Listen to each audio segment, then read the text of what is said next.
Good morning and welcome back to my channel. And if hindi ka pa nakasubscribe to my channel, please don't forget to hit to hit the notification bell and to hit the subscribe button and tap the notification bell para notify kayo to any videos that I am uploading.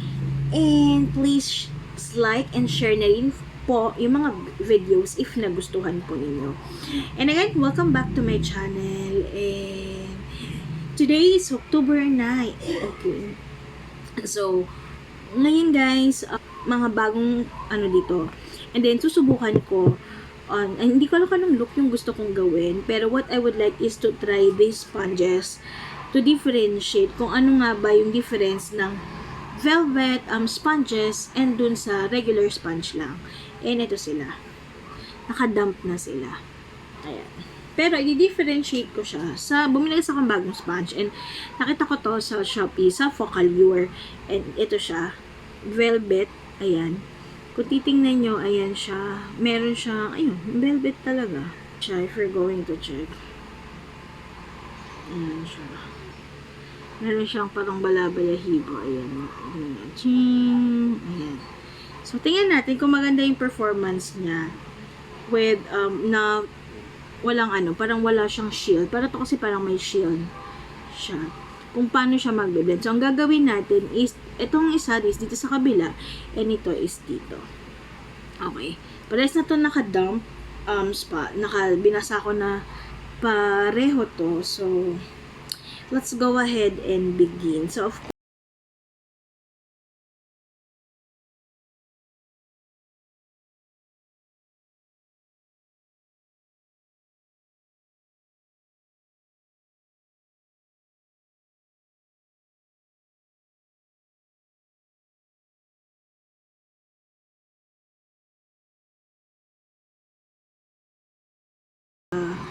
Matzo foundation ng Mini Melly. So, parang paborito ko na to. And I'm going to use my foundation brush.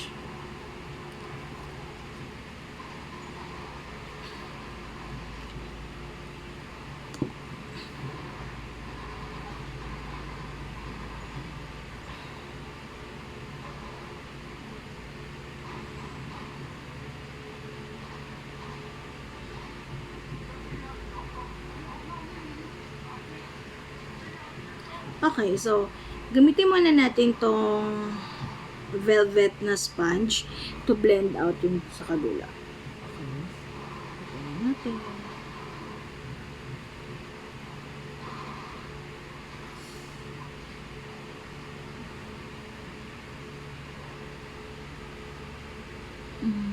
I-blend niya na.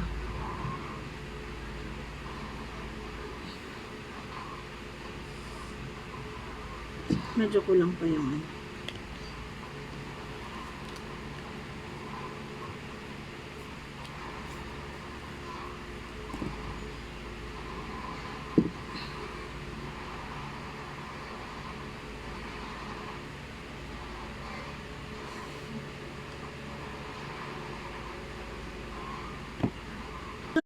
Okay, so yan na ano ko na yung ko.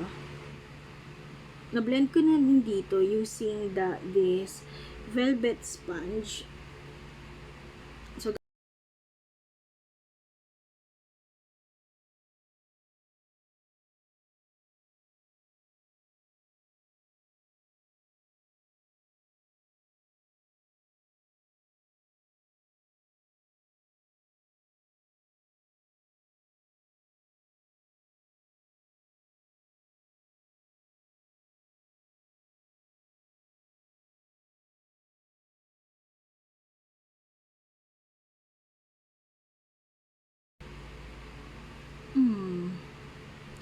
sa coverage itself, medyo lang, kasi itong si sponge, hindi lahat ng yung product talagang nadidistribute niya sa every part ng mukha ko. And with this one naman, same thing din naman. Yan, ganito siya. Kaya lang, yun nga, napupunta siya doon sa velvet na ano, texture nito, yung product. So, pero, ano, when it comes to, inaano ko kasi, yung dito sa mukha, sa kabila, parang malagkit pa. Dito naman, parang magaan yung pakiramdam ko. You see, nararamdaman ko na hindi ko alam kung na-absorb ng skin ko or na-absorb ng sponge yung product. But with this one kasi naman is ano siya, parang feeling ko may foundation ako dito sa part na to. Dito hindi ko maramdaman na may foundation ako. Ganun yung pakiramdam ko. So, I'm not sure, ang hirap mag-review ng mga ganito, no? Hindi naman kasi ako makeup reviewer. Pero at least you know what my thoughts when it comes to this kind of sponges. Okay,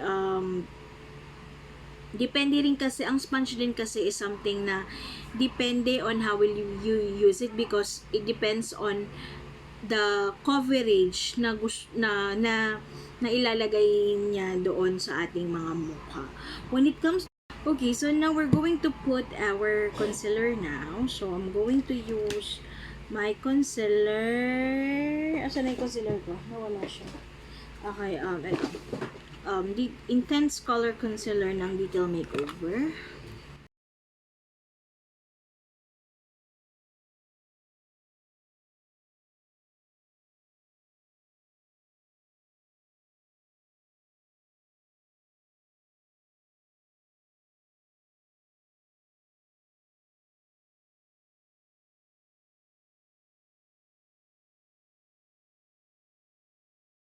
Of course, we're going to blend this using this one.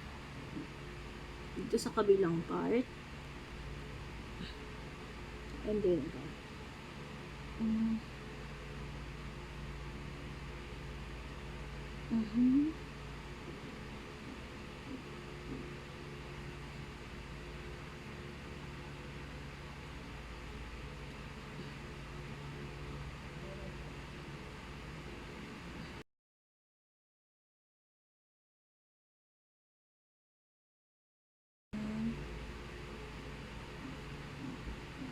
okay, nakikita ko na yung difference ng dalawa.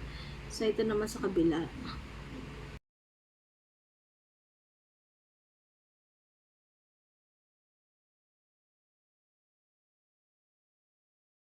So, using this sponge, mas tama ako. Using the velvet sponge, napupunta lang yung product sa velvet na texture niya.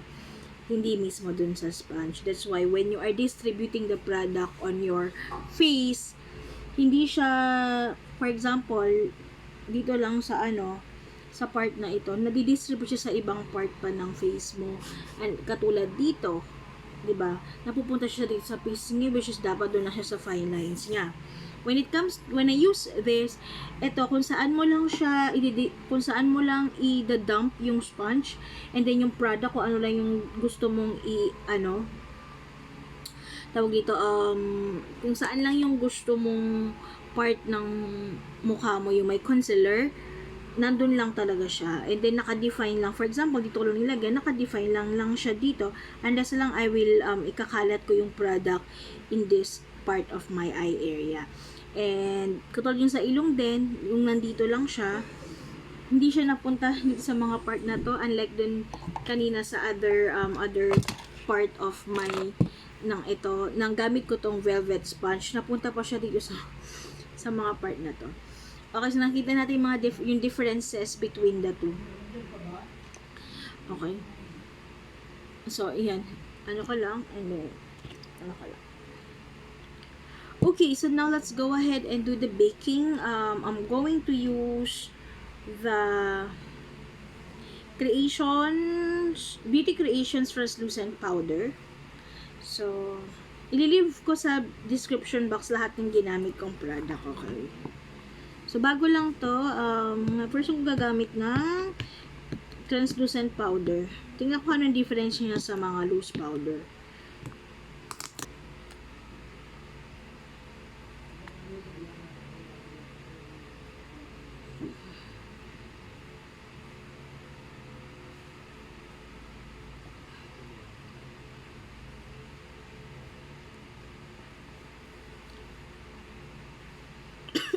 Naubo ako. Wow, itong translucent powder parang ano lang talaga siya. Pulbo. Pwede palang pulbo na lang eh. So, lagay tayo dito para sa ating pag nag-contour tayo. Yan.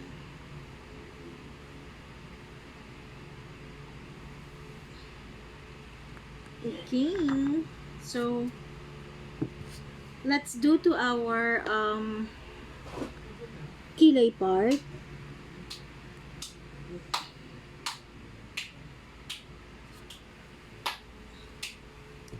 Let's do to our kilay part, and I'm going to use the iMagic ano to?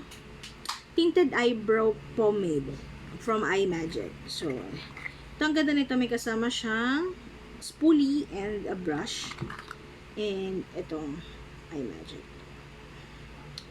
Okay. Ay, hindi pala, sorry. Gamitin muna natin.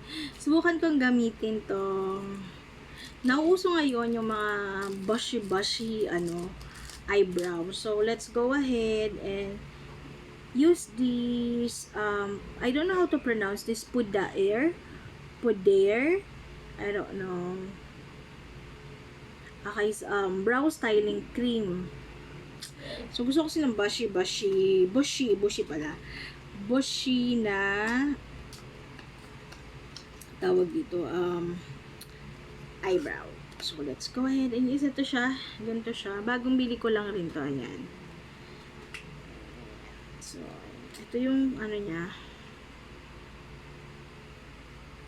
So, let's see. Okay. Sabi doon, may nakapanood ako na pag when you putting this kind, pwede mo pa ganun muna pa outside. And then, ipataas mo na.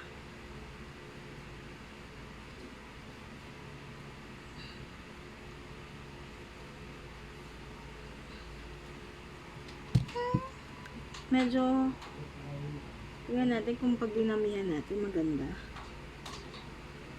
Okay.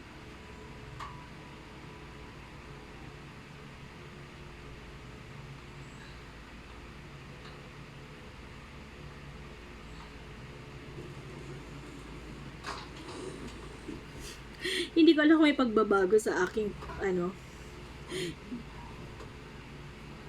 kilay, pero tingnan natin. Baka naman may pag-asa pa to.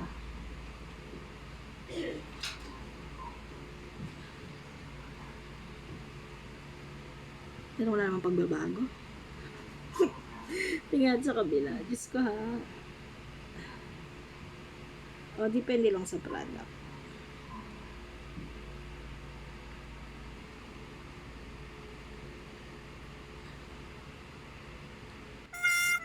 Okay. Saan magkaiba ba?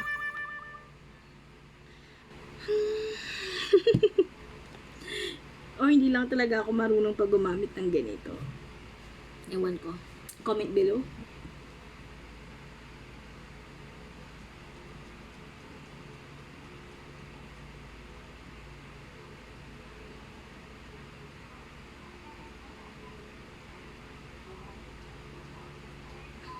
Okay, so nakabalik na ako. Okay, so naiintindihan ko na kung ano to talaga.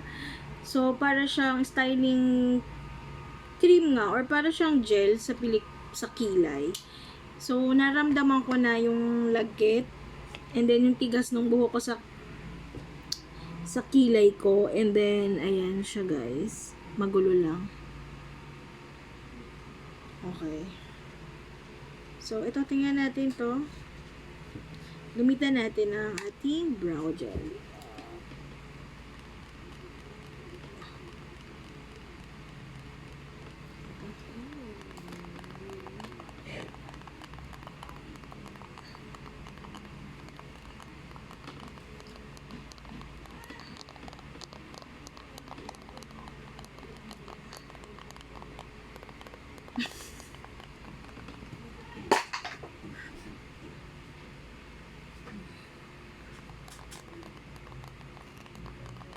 Diyos ko, yung kilay ko, pak na pak. Diba?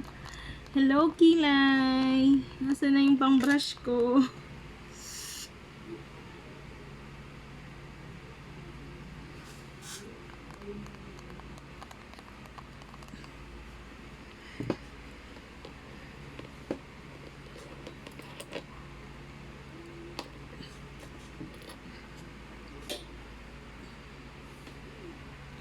Kamusta naman yung kilay ko, no?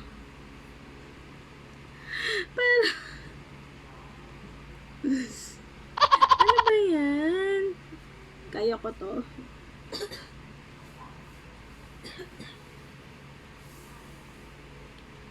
Ano ba tong mga ganito? Yung mga talagang hindi ka pa sanay gumamit ng mga ganitong product, no? Tapos talagang pag-aaralan mo. Diyos ko po.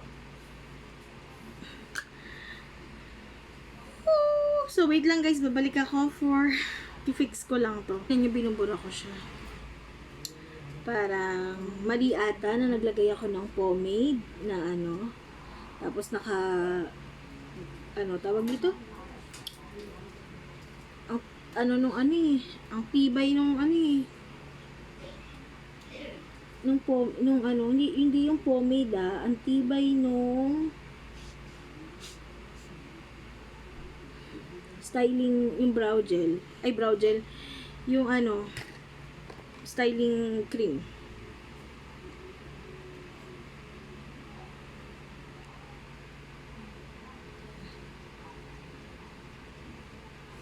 Tingnan, binubura ko na siya. Wrong move ako, wrong move. Parang hindi dapat siya lagyan ng ano. I don't know kung dapat ba lagyan.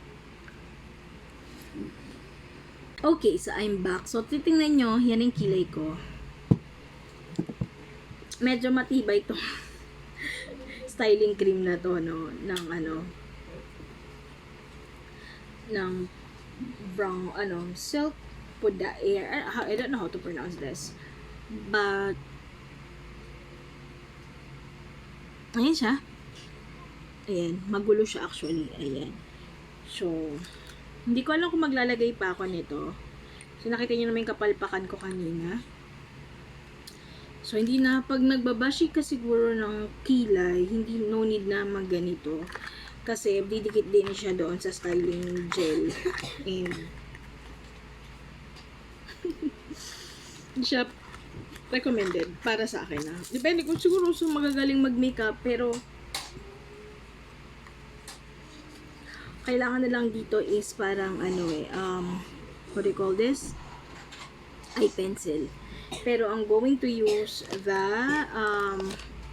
Gimme Brown ng Benefits na sample size ko.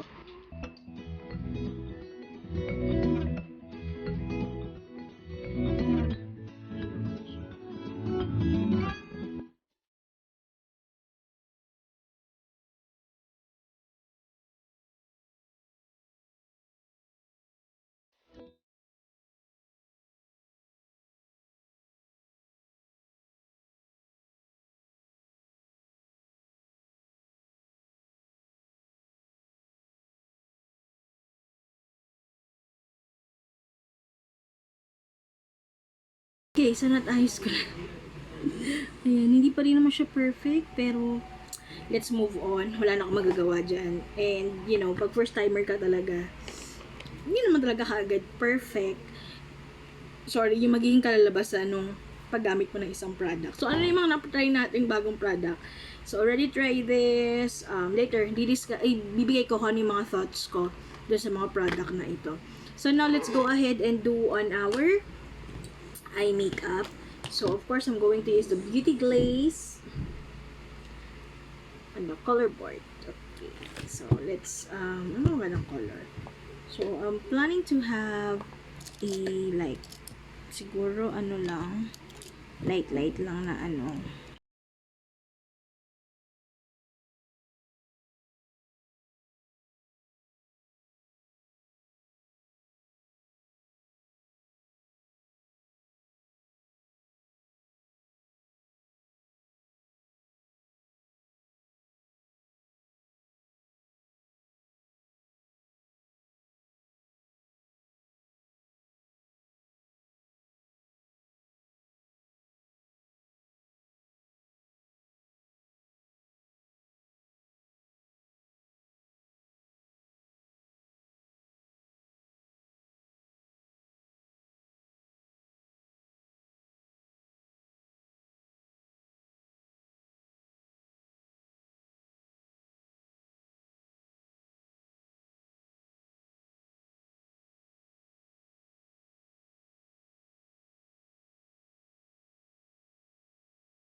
okay na ako sa eye makeup ko, but I'm going to use a new product din na meron ako, and I'm going to try this one.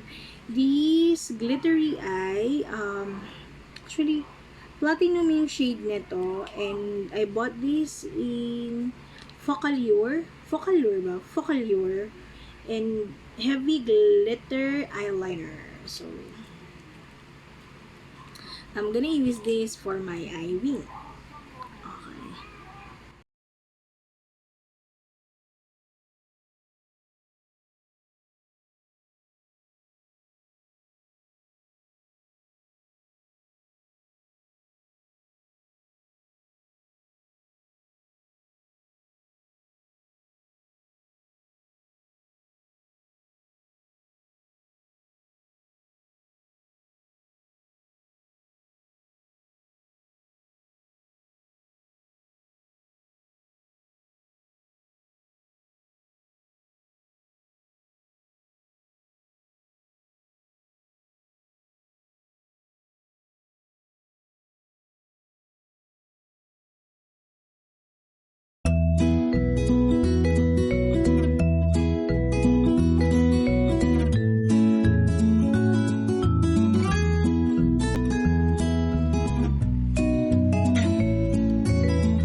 Guys, so I'm back and here's my final look.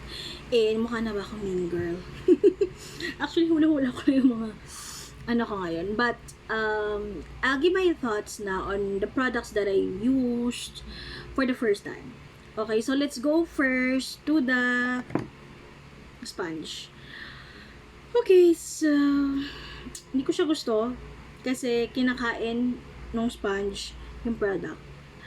And hindi siya na, sinabi ko na rin kanina na when you are when you're dumping this one on your face, hindi niya na e-emphasize lang yung doon sa part na gusto mong takpan, kumakalat kasi siya. So, tendency, pag kumakalat yung mga um, product, minsan, yung mga kailangan, yung hindi naman kailangan lagyan ng mga, like the concealer, or ano, at hindi, or like mga foundation, hindi niya natatakpan yung mga dapat takpan, which, and at the same time, kinakain nga nung sponge yung product. Unlike with this one, talagang nadidistribute niya yung mga product na gustong gusto ko tong sponge na to kasi tingnan nyo, napaka-pino, at the same time, nadidistribute niya ng maayos and nagpe-perform niya ng maayos yung paglalagay nung foundation sa mukha ko, which is yun yung maganda. And yung coverage na gusto ko sa foundation and sa mukha ko is na ibibigay nito. So, okay lang naman siguro to, pero hindi ko siya madalas gagamitin for sure. Pero malay natin may iba pang use yung ganitong sponge. Let's see, 'di ba? Wala namang masama kung gagamitin ulit natin. Next would be the iMagic pomade. Ayan. Gusto ko siya, guys. Actually, na-try ko na to once. And siguro kailangan lang, first time ko kasi gumamit ng pomade, kailangan lang ng control sa paggamit. And magandang brush. Kasi itong brush na to nila, medyo makapal. Hindi siya naka-define na para lang doon sa, para give ng, or mag-line doon sa pilik mata. Pero hindi ko na siya ginamit because nga, gumamit ako ng brow gel. Ay, brow gel ba tawag doon? Pang bushi na ng natin, ng ating kilay. Pero gusto ko to, it's a yes for me. This is a good one, pomade.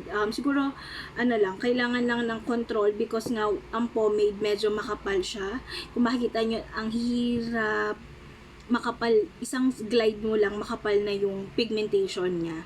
So, kung titignan mo yung pigmentation nito is like this.